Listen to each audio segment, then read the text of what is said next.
Welcome everybody tonight to Dave's RC Room. I'm going to share a tip with everybody on removal and install of RC Nitro engine bearings. I've already disassembled the engine a little bit ago. I got all my parts all cleaned up, ready to go back together once I get done. Only tools we're going to use, we're not going to use any fancy removal tools or anything like that. I'm just going to use a hot plate, and I'll show you just through a simple process of making the job real easy. Only thing I'm going to use is a wood dowel and maybe something just to hit it just a little bit, a little hammer. I use whatever's in my grasp that I get a hold of real easy. I want a little temperature reader, so as I'm heating my block up on the hot plate here, I can take my temp gauge, and I don't want my block getting too hot. I usually try to remove the engine bearings when it first hits about 225 degrees, and if they don't come out so easy, I'll heat it back up a little more to about 250. Try to use the least temperature that I can and safely get them out, and then we'll start from there and then start the install. Well, I've got the engine now heating up here on the hot plate, and while it's heating up, I'm going to take my little temperature gauge and I'm going to temp the block every now and then just to kind of keep an eye on the temperature. I don't want it getting too hot on me and hurting anything, so I'm going to try to get it up to about 225 degrees. Then I'm going to start and check see if the bearings come out. Then if not, we'll heat it up just about to 250 and then go from there.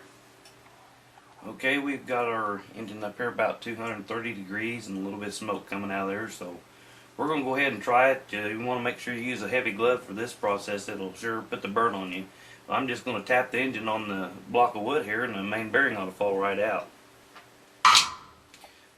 Okay, now we got the main bearing out. I'm going to set the wood dowel inside here I use, and just a little tap like that and the front bearing's right out. Well, we've got our engine block all cleaned up. I washed it out real good with some carburetor cleaner and blowed it out real good. Want to make sure it's really clean before we start back with our bearings. I've got everything cleaned up over here from the engine. The crankshaft's real clean. I got my two new bearings laid out here. Now we got our engine back on the hot plate again, and we're going to warm it back up to about 220 degrees, and then we'll start assembling the bearings again. Well, I've got my engine up to temperature, so now we're going to go ahead and install the bearings. First thing we're going to do is we're going to put the main bearing on the crankshaft. You always want to make sure that the balls are facing the big part of the crankshaft here. So I'm going to slide it on like this, and it's on the crankshaft ready to go. I'm going to take the next Boca bearing, and we're going to put it on the crankshaft in the way that when I slide it into the engine, it'll be facing the way I want it to. So I'm going to go ahead and slide it on too, so we're ready to put that in. Make sure you get your glove on, because this is going to be hot. First thing we're going to do, we're going to take the crankshaft and the front engine bearing, we're going to slide in and just tote it. You want to wait 4 or 5 seconds, and sometimes it's pretty hot, so I'll lay it down there and wait just a little bit, and the engine will grab a hold of that bearing.